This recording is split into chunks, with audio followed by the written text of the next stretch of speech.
sifo sharciya nin kasta iyo qof kasta iyo xisbigu iyo axsaabtu ma sameeyaan sharciga madaxweynuhu mar buu soo qoray mar labaad warqad soo qori maayo guurtidu maalin bay qortay oo ay gacan taagtay gacanteedu dubul noqon mayso sharciguna caynkaasuu ku sugan yahay dalkuna sharciga dastuurku ku socdaa sharci xisbi iyo sharci nin kursi doonaya midna ku socon maayo madaxweynuhu hadduu sharcigu ka laabto isagaa sharcigii laabay annagu se ma qabno inuu madaxweynuhu sharcigu laabaayo maxaa yeelay sharci buu ku fadhiyaa annaguna sharci baanu ku fadhinaa sharci baanu gacanta ku taagnay qodobkaanu wax ku qabannay warqadda uu madaxweynuhu soo saxeexay bay ahayd waa mahadsantihiin waxaan leeyahay ummaddana yaan la rogin ummaddana yaan la wareerinin 3 bilood iyo bili waxba isma dhaanta waxa weeye in lagu adkaysto oo la qaato guurtidu waxay soo geysay assalaamu calaykum waraxmatullahi waxaan u arkaa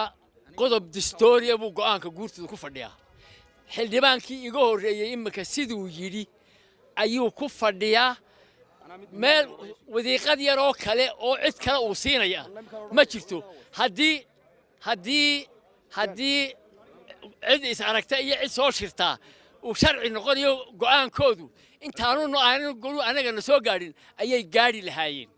iyagaa noo keenay waanu go'aaminay mar haddaanu go'aaminay go'aankaasi waa lama taabtaan waa lagama noqdaan maxkamadda dastuuriguna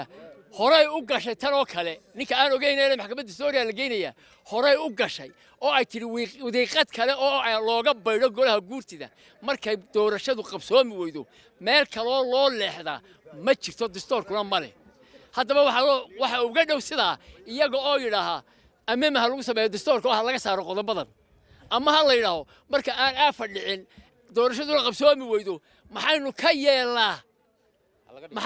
yeelaa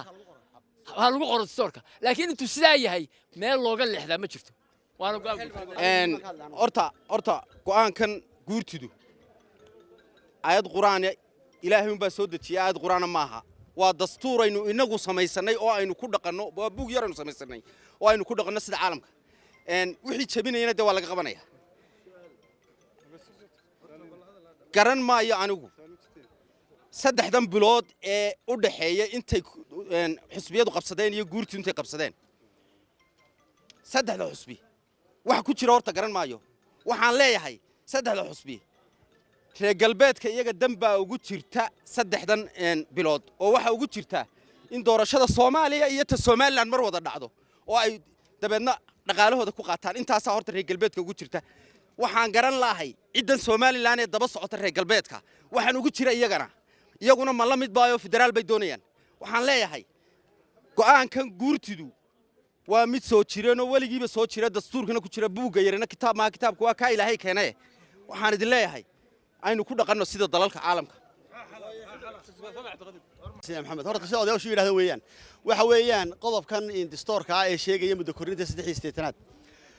وحوي واحد شراء قضب كلا كل ما أورنا إياه أو دستورة أو أورنا إياه مدحوينها دور الشدي يسوي وكيلات واحد عيان بالكهر مدة دماتك وقت جيسه سيدا أوجد موافق سنة مدة عايش شاجين حلقي هذه مدحوينها ترم كل سيء واحد شرتي لما كوني طبانكي مدحوين وحنا ناكن مدة كورنيت كلا وكيلات دبوا نورا شري لبا سنة يستوي بلاد بارو كردني مدحوينها منصور بنو عسومي وانو كديدني قان قلوها سيدي بو مانتنا تحي waa go'aan galay aad baan u salaamaya horta marka ugu horeysa golaha guurtidu maxaa loo sameeyay wajigee loo sameeyay waxa loo sameeyay hadii dawlad la'aan dhacdo ama la isqabsado ama muran dhaco waa tii ahayd inay ilaaliso dawladda iyo dadka surta wada jooga markaa waxaan leeyahay qodob baan annaka na siinaya waxaanu kordhinay dibna loogama noqon karo waxaanu maxkamadda weydiisanaynaa aanu qoraar u samaynaa wax allaale ama dowladda madaxweyne ka qayb galo ama madaxweyne ku-xigeen ku hor ama wasiiro ka qayb galeen ama xisbiyada qaranka ka qayb galeen maxkamadaanu isla tegaynaa qoraalna waa samaynaa anigoo guddida shuruucda ka hadlaya ee golaha guurtida saasaan ku ballan qaadaya inaan maxkamadda geeyo qoraal iyo wax kasta awooddii guurtida ayay dib uga waxeen markaa maxkamaddan ka wada hadli doonto dadka shicibkan waxaan leeyahay waxba au dheg taagine wax jiraa kama jiraan arrintaa wax ka jiraa ma jiraan waa go'aan guurti oo go'ay 9 jeer baa la kordhiyey meel walba waa laga kordhiyey weli madaxweyne dib soo celiya lama arkin kan iminkana waan la yaabsanahay waa dowlad la'aan didiga oo aan waxba ahayn